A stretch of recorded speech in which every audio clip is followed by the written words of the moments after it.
Paul, tell us about the coalition for our viewers that don't know what it is, what its function and mission is.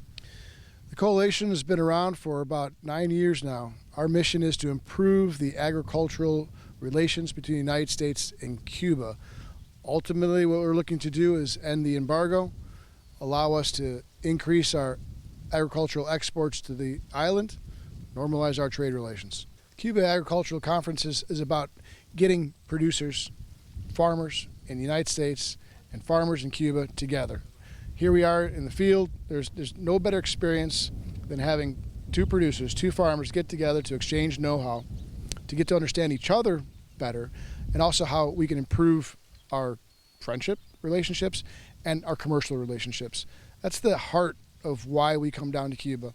We also meet with other buying agencies to sign contracts with our Cuban counterparts, and eventually to look for some foreign direct investment opportunities.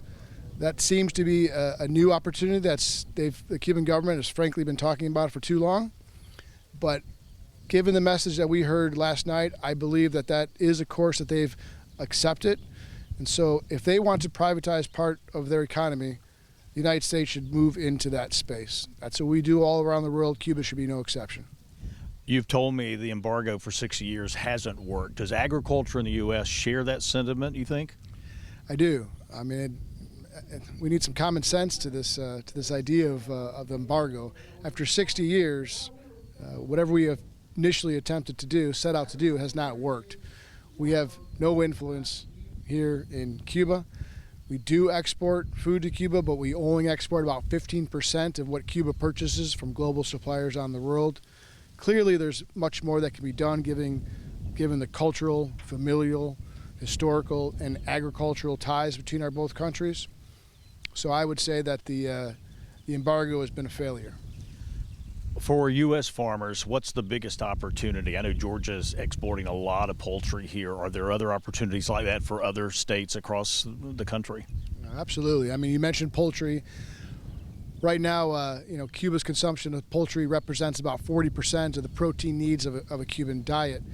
For our U.S. poultry producers, Cuba is the third largest market in the world. Mexico, China, Cuba. For U.S. rice producers, Cuba could be the second largest market in the world. Certainly for soy and corn to help increase animal production, which is certainly needed here. What we've seen over even the past year, as pork production has been declining here on the island, pork prices for the Cuban family have tripled because of the lack of feed. And we can go on down the road to wheat. Certainly this could be a market for us and many others. What do you see next? What happens next? You've been doing this over 25 years. You've seen the changes or non-changes that have happened. What happens next? Where do we go from here? It's a great question. I can't say I'm optimistic. I think the politics is going to be very difficult right now. It seems like old habits die hard. That being said, I think agriculture plays a very important role in improving this relations. We have a lot of people in rural America that would like nothing better to come to Cuba.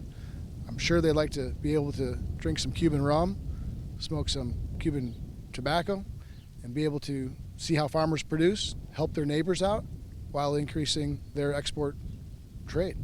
Final point, I heard today 521 million Cuban cigars purchased in the United States last year. American cigar smokers are finding a way to get those cigars into the country despite the embargo that exists there. Is there even greater opportunity for these farmers of tobacco in Cuba to sell even more to the U.S. if they'll lift this embargo? I'm sure they would like nothing more. They've said that constantly to us. And just very simple, if we can buy more tobacco, more cigars from Cuba, say 50 million of the 520 million that are being consumed right now in the United States per year, just a small percentage of that would increase their purchasing power to buy our goods. That's a very simple solution. I hope Washington hears the message.